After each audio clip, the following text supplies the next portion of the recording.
Well, we are really in the crossroads that we have to deliver quickly. ICT is our way of responding to the economic downturn, to the economic turmoil that we have in Europe.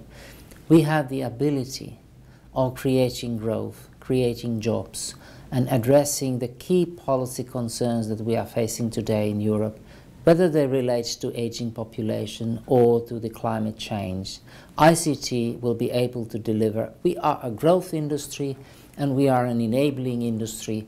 We can deliver, but we need the support from the governments, and industry is ready to work hand in hand with the governments in order to create the conditions for us to be able to deliver.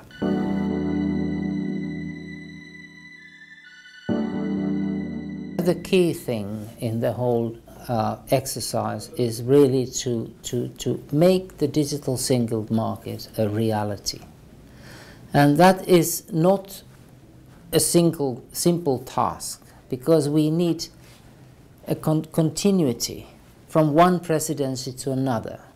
We needed the contribution from the Spanish presidency. We need the continuation during the Belgian presidency, and then the Hungarian and Polish presidencies have to go forward, because there is no one silver bullet to create the digital single market. We need a variety of different actions in order to reform the different directives which today are creating the barriers for us to be able to benefit from the digital single market, which is indeed a huge opportunity for Europe. We have been able to estimate, with the help of the economists, that if we would have the digital single market available within the next 5 years, the European GDP would be 4% higher by 2020 than would be the case without the digital single market. This should be an offer that nobody should refuse. I think whatever problem you take up, if it is creating growth or modernizing the public sector, then you need ICT as a tool for that, because ICT means that you have tools to innovate, to create growth, to recover, to modernize public sector. I can give you some examples. Take healthcare. I think most European countries have increasing budgets because we have a demographic change, which means more people become elder and so on. And if we don't change the way we do things today, then the expenditures will increase and increase, and it will take all the budgets. Now we are in a position we have to save, we have to be more efficient. Then ICT can be used to make it easier for the specialists to get access to much more patients, and that means instead of moving hundreds of patients to the hospitals, we can instead make the investigations, we can make the diagnosis in the homes, because we can use technology. We can take our mobile phone, you can take photos.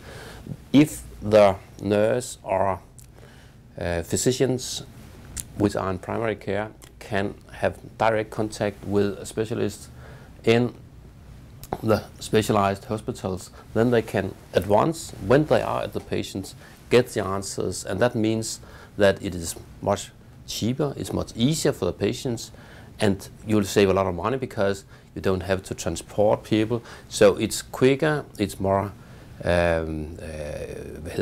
efficient, but it's also better for the environment because you don't have the carbon footprint of all these transportation. So there's a lot of benefits of making e-health solutions.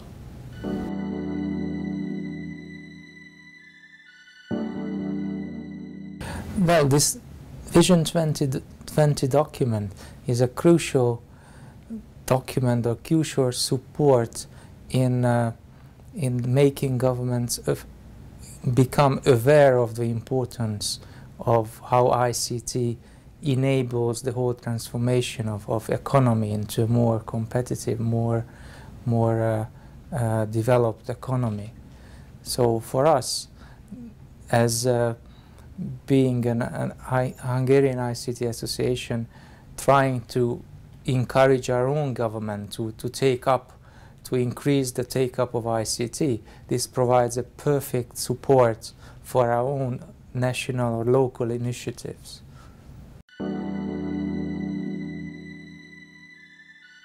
So I was very keen that Intellect supported the development of Vision 2020 because I've always been an advocate of the industry being out in front, to setting the context, to describing the opportunities.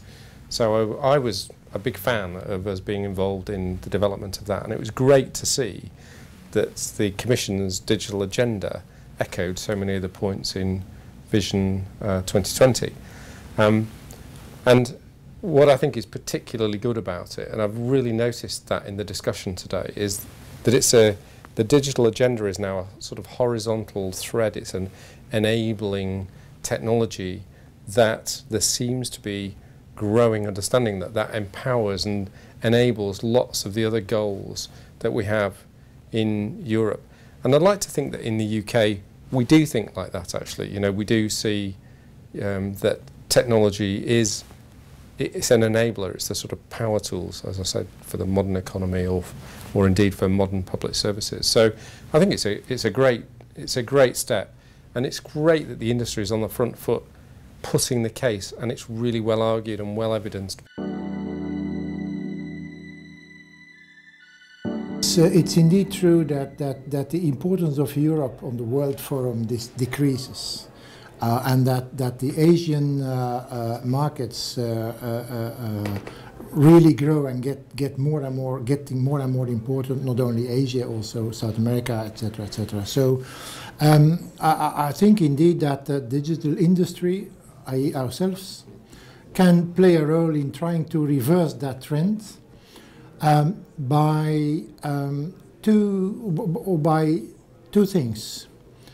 Of course, research and so on and development is quite important, but also we, I think, have tools that can help other people in Europe, other industries in Europe, to get more competitive and to enhance their capability of, for instance, R&D.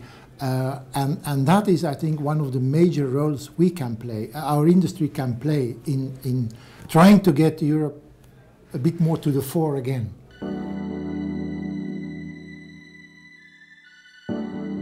Digital Europe is an important contributor to shape the digital rollout, the digital growth in Europe. It's the association that unites more or less all the relevant ICT members as well as the national trade associations. So it has the strong corporate members from the ICT industry as well as national local representatives, and by that the potential not to just put things on paper but really put things in practice. My view about where the European Commission should focus on in order to drive the digital agenda is mainly it's twofold. It's making sure that digital infrastructure is rolled out everywhere in Europe, because let's say the digital infrastructure is a highway to all the applications to follow and also to economic growth. If you connect all the member states and everybody, no matter if it's in urban or in more remote areas, to digital infrastructure, you will also empower everybody to e-learning, to e-health, e-government, as well as to entertainment, education, and you will also grow, let's say, interaction, like fostering trade exchange, economic growth, as well as let's say a kind of cultural exchange across the different European countries to build one single Europe, one digital single market.